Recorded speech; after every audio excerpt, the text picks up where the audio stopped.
Hi everyone, welcome to the Highlights from Ukraine podcast, your daily audio summary of the latest news reported in the Ukrainian media.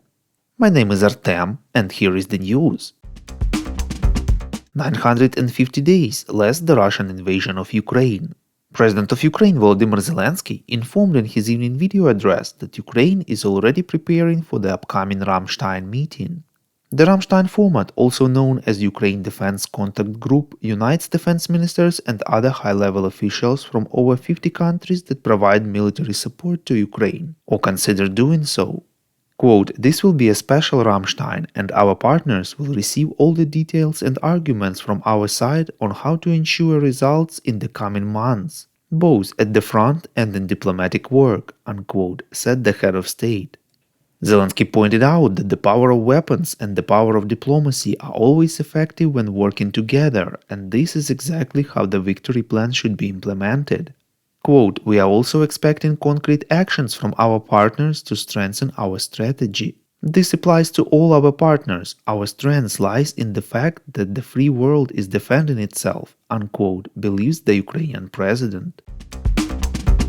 According to Ukraine's energy operator Ukrenergo, Ukraine can go through the winter without power outages, only if the temperatures will be above 0 degrees Celsius, reports Interfax Ukraine. At about -10–15 degrees Celsius, restrictions are possible but should not exceed 4 hours per day. If such temperature holds for several days in a row, blackouts might take place for about 8 hours. According to the updated energy balance of the system operator for the autumn-winter period of 2024-2025, which was prepared by the company last week, Ukraine can expect minor electricity restrictions only for 3 months, from December to February. However, the indicated values are marginal, and the company has worked out a number of compensatory factors that provide for a decrease in the deficit. Among them, the expected increase in electricity imports from 1.7 to 2 gigawatts, the possibility of using emergency aid from European countries in the amount of 200 megawatts, the planned introduction by the end of the year of distributed generation facilities of 500 megawatts, as well as recovery by winter an additional 1 gigawatts of thermal generation capacity. We would really appreciate if you could rate us, ideally with 5 stars, and leave us a glowing review in the app where you are listening to this podcast, Spotify, Apple Podcasts, and others. This really helps more people to find out about the highlights from Ukraine and truth about Russia's invasion.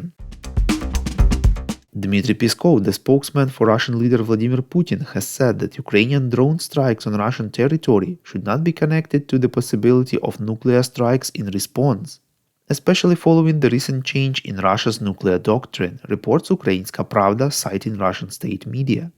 A journalist stated that 125 drones were shot down over Russia last weekend, marking one of the largest attacks on the country, and asked whether this would provide grounds for the use of nuclear weapons, especially in light of the change in Russia's nuclear doctrine.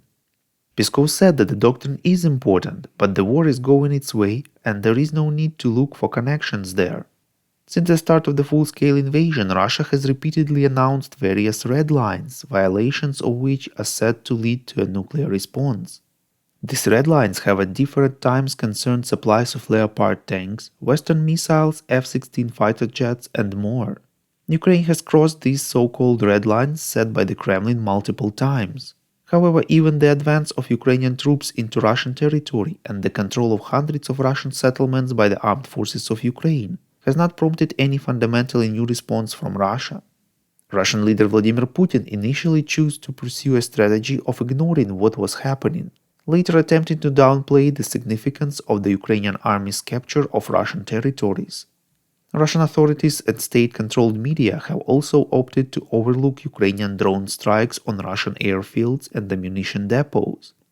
After each new attack, they merely report that their air defense systems supposedly shot down dozens of drones and make no comment on the destruction or losses. Thank you for listening to the Highlights from Ukraine podcast. We're a commercial initiative of just 2 people and we need your help to grow. Share information about the podcast, rate us in the app, subscribe to our Patreon. With your support, we are getting better. We call on you to demand from governments of your countries to impose the toughest sanctions possible on Russia and its citizens to stop their invasion of Ukraine.